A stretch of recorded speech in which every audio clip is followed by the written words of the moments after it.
bonjour à tous. Alors voilà, je me suis fait prendre de court.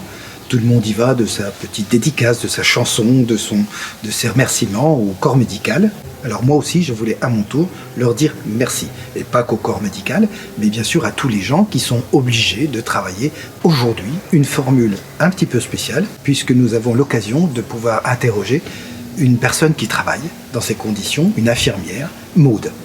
Bonjour Maude, vous êtes infirmière dans un espace Covid.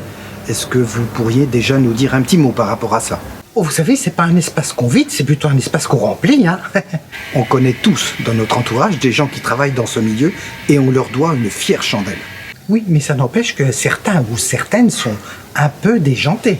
Moi, perso, j'en connais plusieurs qui sont un petit peu piqués, hein. D'ailleurs, quand on a fait grève pour réclamer des moyens, je les ai appelés mes piquets de grève. Pas facile d'être à l'aise dans ce contexte où on accueille de plus en plus de malades. Il faut prévoir des lits de suite.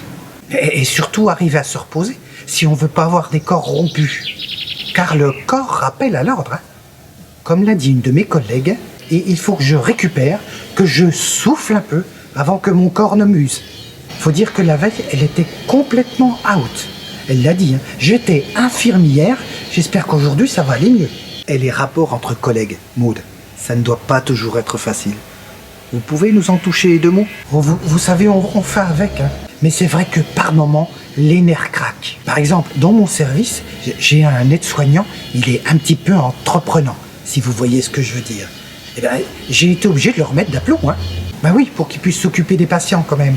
Je lui ai dit, même si tu as le sang chaud, pense à l'Ave Maria. Mais vous savez, le personnel se donne à 100%. Le personnel encore vaillant n'est pas légion. Il faut aller voir dans toutes les chambres pour se rendre compte comment vont les patients. Parce que vous savez, on a beaucoup de personnalités. Non, pas forcément connues. Et les patients, quand je passe les voir, ils disent « Tiens, c'est le défilé de Maude ». Et vous-même, avez-vous une petite idée sur la sortie de la crise? Je sais pas comment on va s'en sortir. Et en tout cas, il faut que les gens restent chez eux. Mais une fois que tout ça sera fini, moi, je pars en vacances. J'ai fait quelques petites opérations en bourse. Vous avez réalisé des opérations chirurgicales? Non, mais vous savez, il est rare que les jeunes filles opèrent. Non, j'ai placé de l'argent. Parce que même si on trouve la vie chère, il faut mettre des sous de côté. Alors, avec l'argent que j'aurai gagné, au diable l'avarice, je pars en voyage. Je ne sais pas encore si j'irai en avion ou en train, mais j'irai bien aux îles Canaries.